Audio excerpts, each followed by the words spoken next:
So as it happens, or as we might expect, in some ways, given what we've talked about, the worst swindle in the history of U.S.-Indian relations, not the most deadly one, but the most egregious ripoff, you might say, in the history of Indian-white relations, actually happened in the most progressive and least violent of all the colonies, and that is the so-called walking purchase of 1737 in Pennsylvania. Now, Pennsylvania, as you might remember from another class, or maybe even from high school, was founded not in the same way as a lot of the other colonies. It was founded by an idealist, a religious radical and political radical named William Penn. William Penn was the son of Admiral Sir William Penn, who was someone who had actually helped the Stuart monarchy in England come back to the throne in 1760, and whose family was owed a debt by King Charles II. And what you see here is King Charles II giving this land in the New World that was going to become the consequent colony of Pennsylvania to Admiral Sir William Penn's son William, who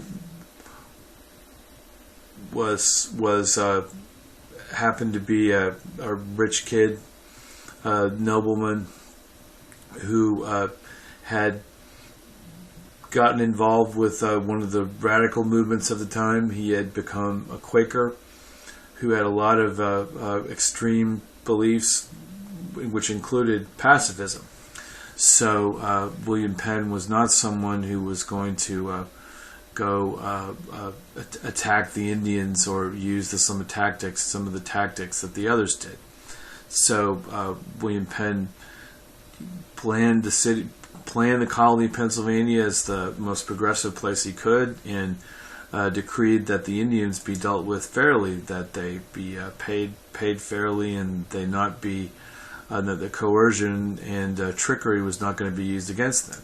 So that's the kind of famous incident that's portrayed in this painting, which is supposed to be William Penn, the Quaker Oats man, meeting with the local Indians, the Lenape or Delaware.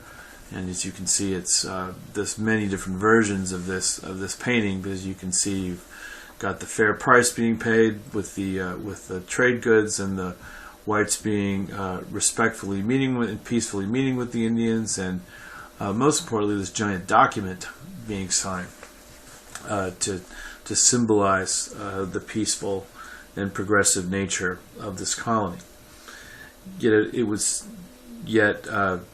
As we say, yet this turned out in the end to be the site of the most of the greatest swindle in the history of Indian relations, and it was all legal. No shots were fired. It's not as though they changed. The Indians still weren't coerced. They were still dealt with fairly as far as the whites were concerned. It turned out the Indians had made the wrong cultural assumptions and approached the whole transaction with the wrong set of values. Now, before I move on, I want to make sure we don't blame William Penn himself, because William Penn was not around by the time of the walking purchase. Pennsylvania gets the grant in 1680, and the colony starts. The colony starts a little bit after that, and it's not until the 1730s that the incident that we're talking about happened. So it's not William Penn's fault exactly, but it was something that was perhaps bound to happen, or the kind of thing that was bound to happen once you didn't have somebody who was actively trying to operate the colony in the most idealistic way possible. So the tribe in question is, and I'm just going to use these terms interchangeably, are the Delaware Indians, also known by their own name as the Lenape, sometimes the Lenni Lenape, or longer names than that. I'm just going to use the term, the anglicized term Delaware for these people. And of course the state of Delaware is the same name, but it's this more importantly, it's the Delaware River in the Delaware River in that runs between present-day New Jersey and Pennsylvania. That's kind of their home area, and that was named for them. The Delaware, and now I'll switch to a different map. This is kind of the gray area, would have been the area that the Delaware had originally lived in, or at least around in this area. And you see the different dialects they had. So there would have been a range from the Hudson River up in what's now New York, and what would have originally would have been the colony of the Netherlands, and then the neighboring English colony of New York, going all the way down to the river in the state that presently have their name. Their largest concentration of population would have been in what's the Jersey colonies. There were actually more than one at the time.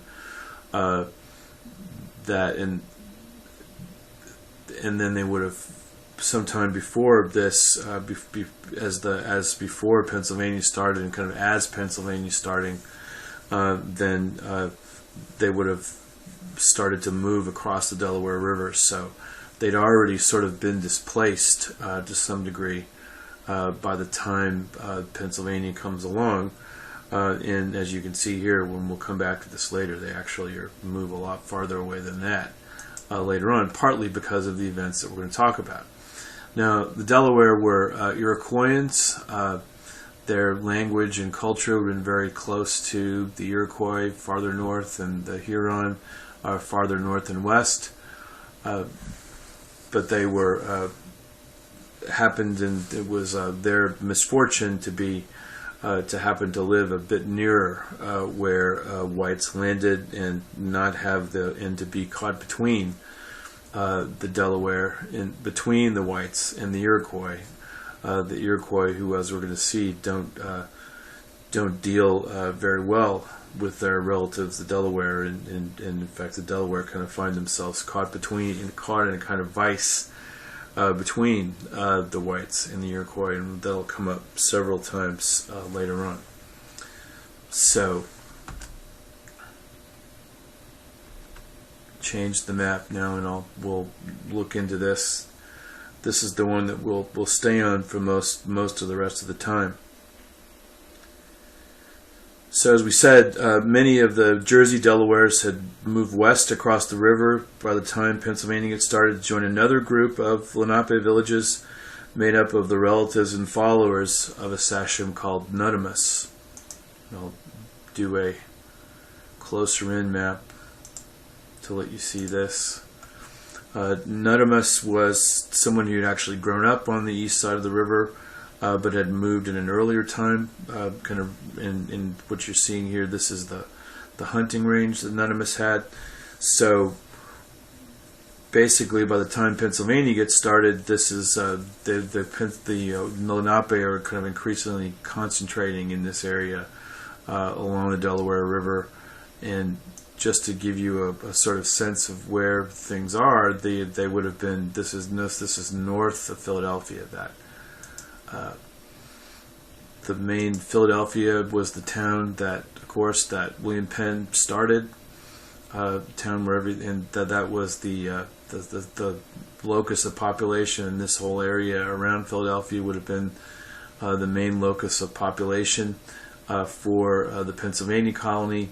And the Lenape area would have been well north, 30-40 miles north. And even though as this becomes a very crowded area later on, at this time that would have been pretty far away from where the main part of the colony was. But as we'll see, this is something that as time goes forward and whites start to press on them, is where this issue comes up.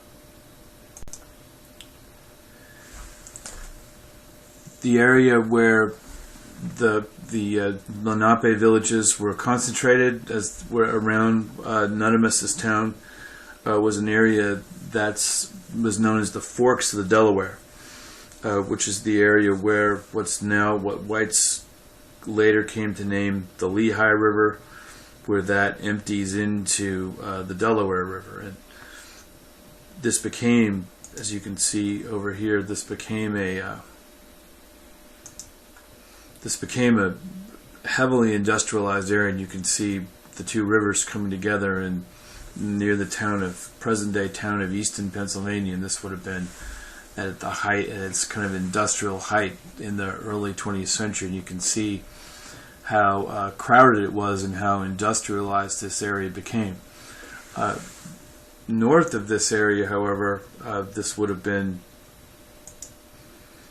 you see the Delaware Water Gap. That's still a park actually now, and just to the north of this area, and really would have been, was a kind of mountainous area that's still that never really got developed to the same to any degree.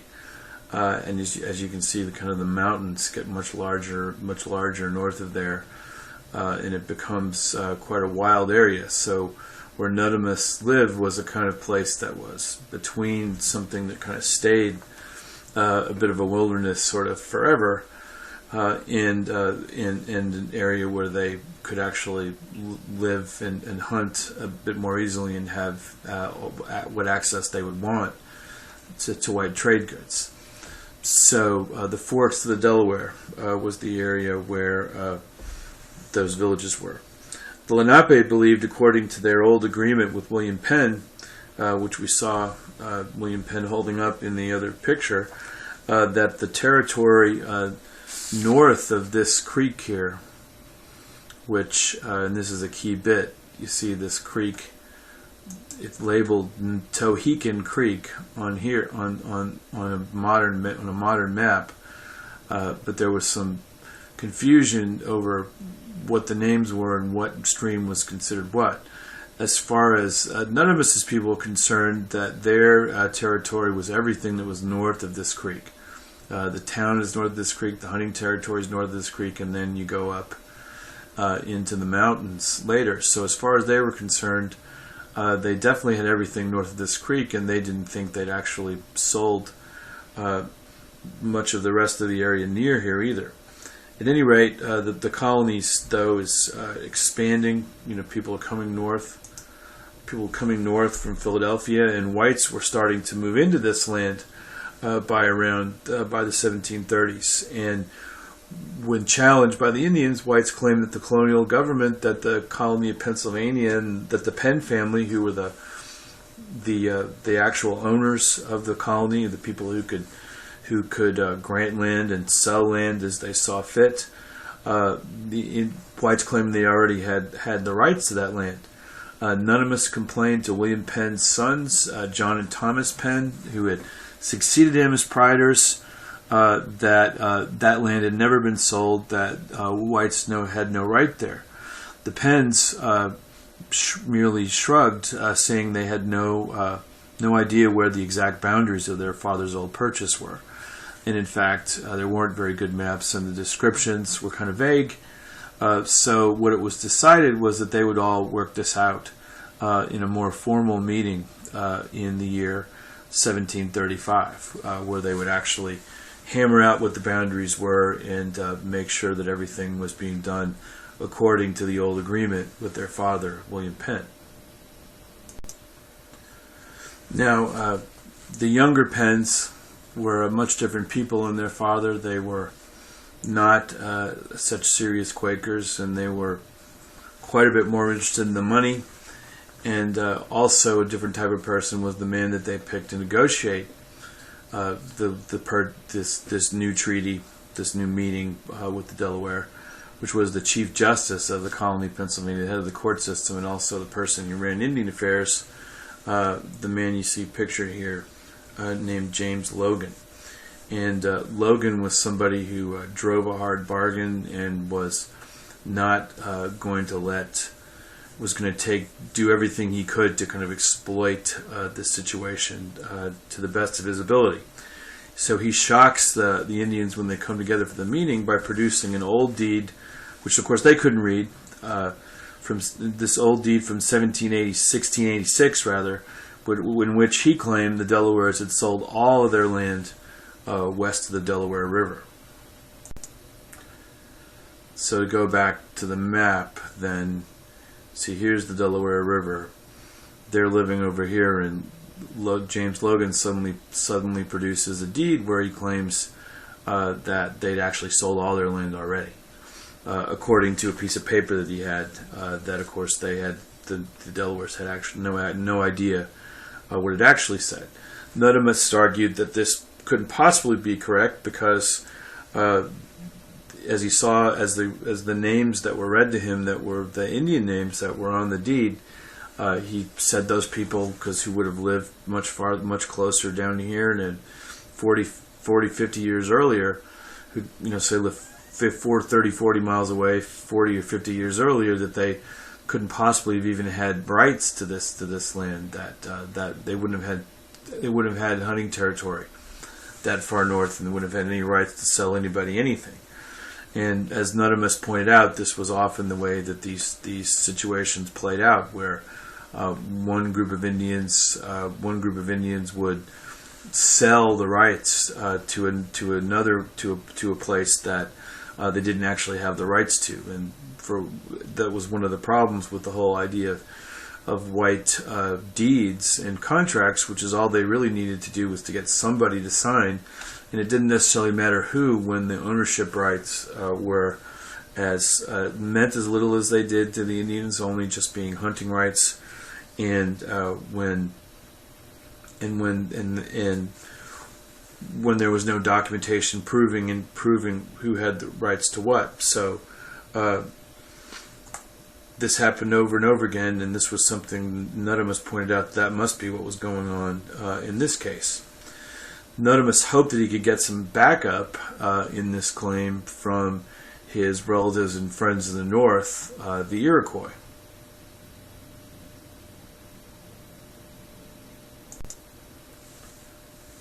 Now, just to orient you again, the Iroquois would have been across the mountains in present-day New York, basically straight north of where the Delawares were, and they were larger people and more powerful people, and Nuttamists hoped that they would back him up in his claim.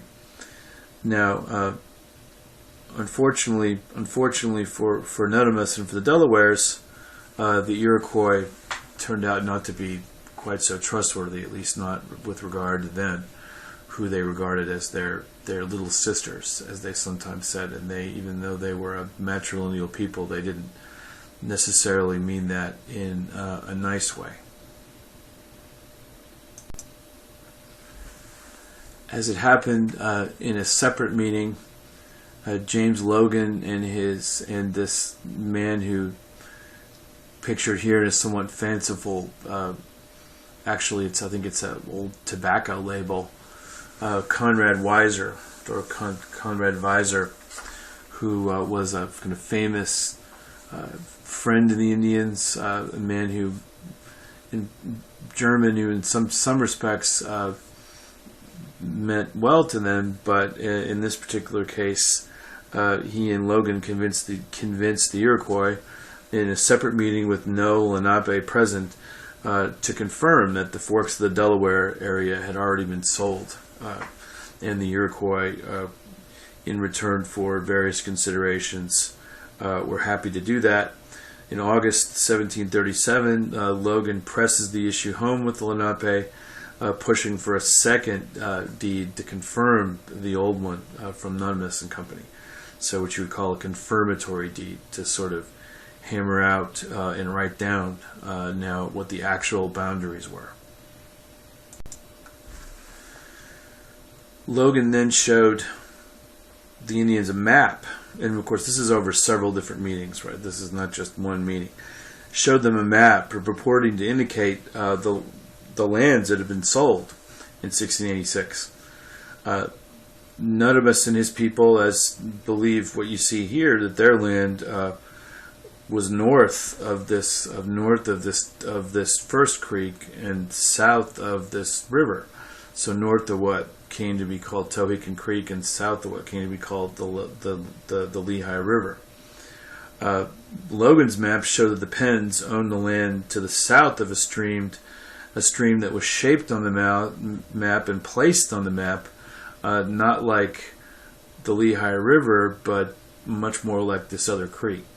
So the stream on the map, so that looked, to the Indians, that looked pretty good. They saw a map and they saw something that looked like it was in the place, in the shape where they thought their boundary was. In other words, this creek, Tohickon Creek, right there. The stream on the map was labeled in English the West Branch of the Delaware. In other words, but that actually meant something different into the English. That English term, the West Branch of the Delaware, meant, of course, the other side of the forks, which meant the Lehigh River, not the Tohickon Creek. So, in other words, the map was labeled to show that the Indians had sold their territory, whereas, according to how it looked, it seemed to show what the Indians thought. Seemed to show what the Indians thought was the case. So basically, it's a case of the map being perhaps intentionally mislabeled, or at least not interpreted correctly, so that the Indians thought it was something that they agreed with, and it turned out to be actually not actually what they were trying to prevent. Logan's map was drawn as though the Delaware's land was still theirs, but labeled in text. But labeled in text they could not read, to show their land had already been sold. The Lenape agreed to confirm the now apparently harmless deed as it was shown on the map, and they signed it on August 25th, 1737. And so what you've got here is, actually it's a page from the Pennsylvania State Park Department, or the Pennsylvania History Commission, I guess it is, that not only has the marker for the working purchase and the map of where it is, but actually has an actual image of the document in question, the document from 1737 that Nudimus and the other Delaware leaders signed with James Logan, that seemed to confirm what they thought they saw on this map, which was that they had the land south of this, that the land to the north of the creek was still theirs.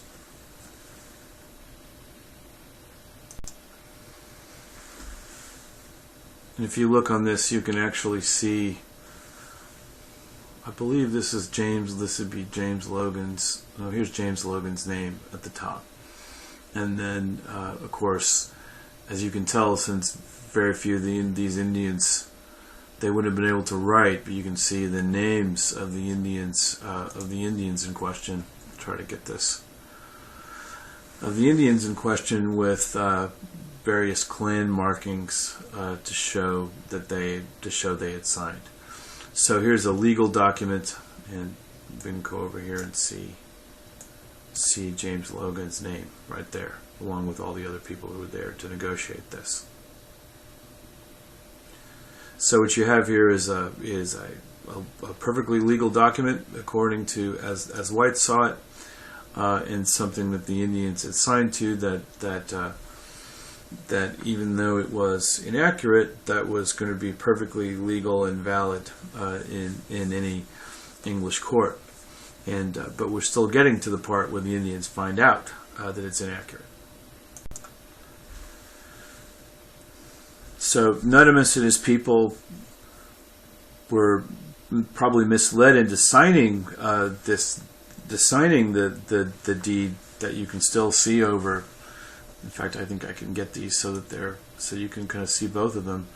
They were convinced by an inaccurate map to sign this, but the actual wording was a worse trick yet. The actual wording of the 1686 deed, at least the document that Logan had produced, said that the northern boundary of the original purchase was a day and a half's walk north of Philadelphia along the Delaware River. So, in other words, it's a day and a half's walk along here. That was how it was originally stated. The Indians were sure, and this is where they were doubly tricked. The Indians were sure that a day and a half walk meant Tohickon Creek, meant this first stream, which was, as a crow flies, it's about 20 miles. But if you follow the river, it's going to be longer, and it all depended on how you measured how far away that was. So they were sure that it meant only to Tohickon Creek, and they agreed without really thinking about it much to have the distance officially measured. That they were going to translate the language, this kind of informal language in the original deed, into some formal, into numbers, turned into hard numbers that the whites would then hold them to. So it's, in other words, it's the kind of another step in the commodification process that we talked about. And this is where we get into the differences in how these people thought. In Lenape's reckoning, a day-and-a-half walk meant normal travel in the kind of use value oriented Indian style. A day-and-a-half meant walking along an Indian path at a reasonable pace, resting periodically, and stopping to hunt and fish for meals. That kind of concrete, real-world measurement, lived measurement, was the only system the Indians had.